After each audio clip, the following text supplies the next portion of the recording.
Coach, a couple. First one, just kind of going back and reviewing the film, did it kind of confirm your feelings on Saturday night, or were there some other things that popped up?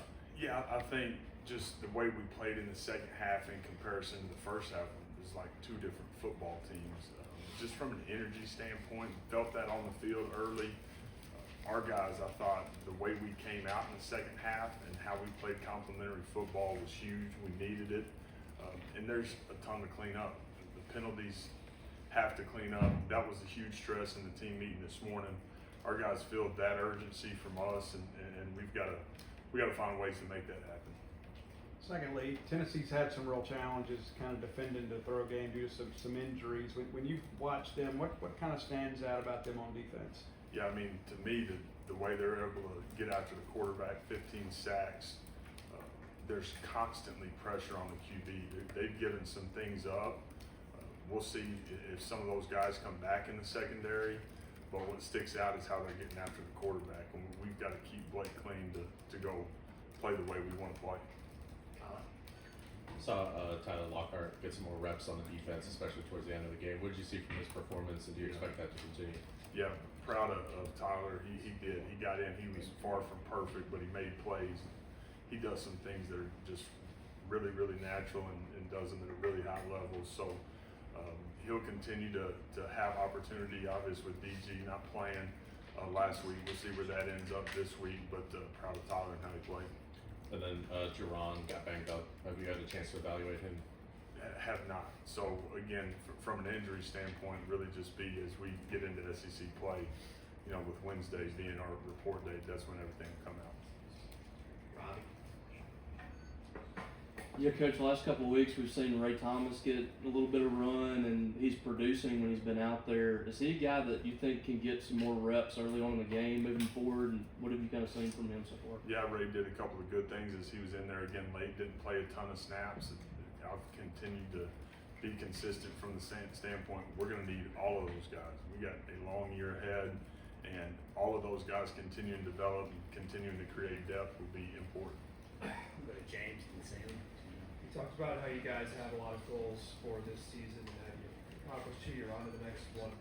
Talk a little bit more about what value these goals have to you guys and what the next one is. Yeah, just understand what's in front of us that we have the ability to go accomplish. We've got so much in front of us. Again, having the ability to have a conference opener at our place in front of an incredible crowd and a great environment, that's going to be huge for us on Saturday. And that's something that is really, really important to have. A sold-out crowd and have the energy that we need. But again, we've got to take this thing one game at a time as we're looking at our goals ahead. There's a lot out there to go accomplish, but there's no way to do it if we don't do it one at a time. Sam? You and some of the other assistant coaches talked in the offseason about how important it would be to get bigger and stronger, and especially in the trenches. How do you kind of assess how that's gone so far through 4 games? Yeah, I think when you look at us in the defensive line, again, we're playing a bunch of guys, and we're going to continue to need that. And kind of piggybacks off of what I was talking about earlier, the fact that we're going to need a ton of depth in the interior and have the ability to go play a bunch of guys, so we can go play free and fast with physicality. So we're nowhere near where we want to be. We have made great improvement, but our guys understand the urgency of how we got to go operate to be able to get better. And then on the offensive line, we've started 4 different units. I think we're close to being able to settle in, and talked a little bit about it after the game, but have a 3-man rotation at tackle, have a 3-man rotation at guard, and that'll help us. Hey, Dad? You've had a long relationship with Coach Heupel at Tennessee. What's something from your time with him that you brought to your program? Yeah, his consistency and how he leads every single day, and again, having the ability to be able to work for him for those 2 years. There's been a long-lasting relationship there, so able to see him in the moment, in the building every single day as a leader, as a first-time head coach. When we went to Orlando together, there's a ton of things that I learned in those moments, and obviously incredibly appreciative of that time that I got to spend with him. Danny? Because now that you've been through the league as a head coach for last year, just what is your opinions of the league as a whole and seeing some of those same teams this time around? Yeah, I mean the league is pretty well documented of what our league stands for, the success our conference has had. It is a 1 week, 1 game at a time. You start trying to look at the big picture from an opponent standpoint, and you'll get lost in it. For us, man, it's about having the best Monday we've ever had, having the best Tuesday we've ever had, to give ourselves a chance to go 1-0 on Saturday. It is that simple. That's the process for us, and that's what it's going to be as we get into league play. Robbie. Blake obviously wasn't happy with his performance on Saturday, missing the big shots. What did you guys see on film? He's been pretty consistent hitting those big plays. Yeah. Just didn't hit them on Saturday. What did you see when you look back on that? What was kind of your message to him? And I love that Blake is as hard on himself as he is. Fundamentally, we weren't great on Saturday, and he's been really clean just from a body position standpoint. All the things that we talk about fundamentally in the pocket, that was something that hadn't shown up, and I think there's great awareness and urgency just to get back to doing exactly what he was doing. Again, we missed on a couple of those throws that had chances to create chunks and create separation earlier, and that's the stress. We can't waste a snap as we move forward. Steve. I know we're in game week, but I know you're in recruiting mode every day. Changes coming with the portal, maybe one portal window. What are your thoughts about that? And how does that maybe change the way you do things in season? Yeah, I do like the fact that it's going to go to one window. In season, we're constantly going through the roster piece of it, me and Mark Votler, and having the ability to continue to build this thing the right way to go sustain. There's going to be plenty of movement that happens. There's a lot going on inside of the high school recruiting right now. This weekend's going to be a huge weekend for us here. So, man, we're constantly looking at every single piece of it to make sure we're fitting this thing up the right way. Hey, Dad. Going back to what Robbie asked you about Blake being hard on himself, as a coach, do you have to come in behind him and say, well, let me show you the good things that you did as well, or how constructive is the criticism? Yeah, it's all about telling the truth. There's good and there's things that aren't good enough. And so the best players, they want the truth constantly so that they have the ability to go fix things. And that's exactly who Blake is. So as we watch it, man, we're watching it one snap at a time. Fundamentally, what am I doing to put myself in the best position to go be really accurate as I push it down the field? And then we're able to adjust and go have a great day today. Neil. Just curious, you had to generate some of your own energy in the stadium on Saturday because the crowd was one of the smaller ones you played in front of. Arizona State, you didn't have to do that, expecting a similar crowd on Saturday. How do your guys feed off the atmosphere? Is that a real thing? It's a very real thing. Home field advantage is very real, and with our opponent coming to town, their first true road game, they had a neutral site game to open the year, but their first road game. It needs to be an atmosphere and an energy that is really, really, really hard for the opponent to come play in, and that's going to be a huge piece of it on Saturday. Our people will have great energy. I don't think there's any doubt about that, and then our guys are going to be excited to be able to keep them really involved in the game by how we play. James. What, if anything, changes in terms of your preparation for this week compared to your 4 non-conference games? Yeah, there's literally not one single thing. From a schedule standpoint, there's no change. How we do what we do, the previous 4 weeks is going to be the exact same as we move forward and get ready for Saturday. Sam. The issues with the penalties, what are you seeing and talking about with the team, and how do you kind of think that up? Yeah, I mean, there's things that are happening from a non-playing standpoint. We have the 3rd and 4 where we have the procedure, don't have enough on the line of scrimmage. It's bad football. That's just the attention to detail. We have the 3 holds where I thought one of them was, here and there, but I thought the other 2 were no doubt. And we were in a good body position. We got to let go and not hold. And we've got huge runs on those plays where it's not just a 10-yard penalty. It's understanding what it's doing to us situationally and how it's taking chunk runs off the board. So again, the playing penalties we got to clean up from a fundamental standpoint, the technique standpoint. And then the 5 penalties on special teams was the most we've had by far since we've been here. and that can't be who we are. And so we have a goal on teams every single week to have 0 penalties, and we show up and we have 5. And again, it's not playing winning football. We were able to overcome, but don't want to have to overcome. Want to be able to go play clean.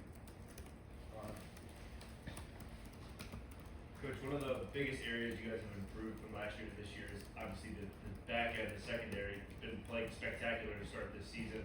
What do you think is the biggest source of improvement heading into a week like Tennessee, which, I mean, they like to throw the ball out the field? Yeah, for our guys, there's going to be a great challenge and a great test this week. Tennessee's throwing the ball really, really well. They've been explosive. They've got playmakers on the perimeter.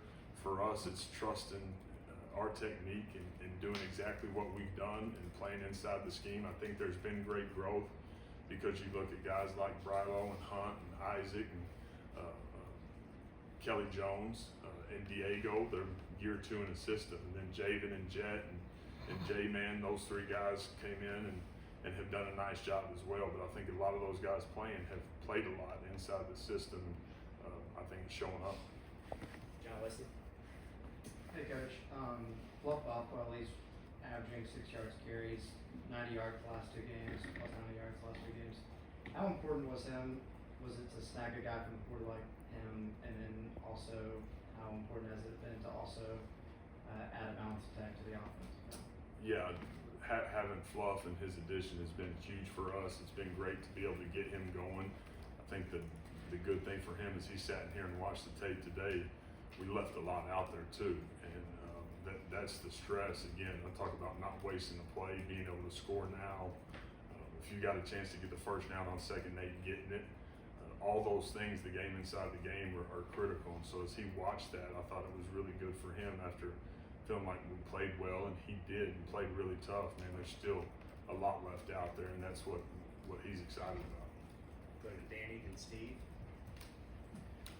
Coach, I don't know if you talked about this after the game, but you were 6 for 6 in the red zone, and just talk about taking advantage of those opportunities and how big that is for your team. Yeah, it is. It's huge. We got to score points down there. Most importantly, got to score touchdowns. That is going to continue to be a huge piece of it for us. When we get down there, man, it's about having the ability to, again, score now and not wait and not waste the play. So we've got to continue that trend for sure. I believe Tennessee replaced 4 or 5 starters on the offensive line, but it doesn't look like it. I mean, their numbers are still very, very good. Obviously, they're well coached. In many respects, it looks like this may be a game of who influences the quarterback, who can pressure the quarterback. When you kind of watch them, how have they been so successful kind of keeping Aguilar unaffected? Yeah, they are playing really well up front.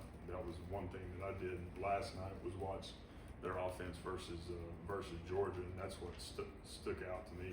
I mean, the way they're playing up front right now, having the ability to keep the QB clean, and then how they're being able to push the ball down the field and make some really, really competitive plays, jumped off the tape. So again, for us, it's going to be about stopping the run first.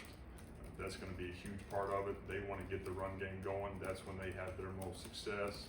So we've got to find ways to limit that. Hey, Dave. Something that happens now in college football every year. Week 4, you see a lot of players who are down the depth chart. Maybe you want to take a red shirt and go ahead and maybe even get into the transfer portal. Have you had any of those kind of conversations with anybody on your roster at this time? Yeah, for our guys, all that stuff will happen internally as we move forward. That is just the way college football is set up right now, and each individual guy is specific to his own situation. So again, we'll keep all those things in-house as we move forward. James. You talked about how important it is to score from far, and against Northern Illinois, it seemed a little bit tough to get that going until later on. What's it going to take to be able to make sure you're able to do that as more often than not against Tennessee? Yeah, we're going to have to make competitive plays down the field. That's a huge part of it. We're going to have to get the football in space and win one-on-ones.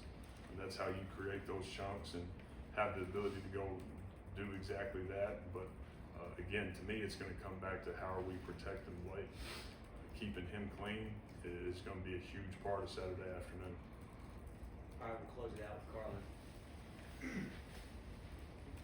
someone may have asked this on Saturday, and I apologize if they did, but now that you guys have started the season 4-0 through non-conference, you talked about how that was your first goal that you guys wanted to accomplish. To actually get it done and now move into the second, I don't want to say phase of the season, but move on to the second goal, you know, what did that mean for you and what did it mean for the locker room? Yeah, it was huge for our program. Again, we've got good momentum right now. We need to keep the momentum. We need to build on it. And Saturday is going to be a huge step in that direction. All right, thank you, Coach. Appreciate it. Thanks, guys. Coach,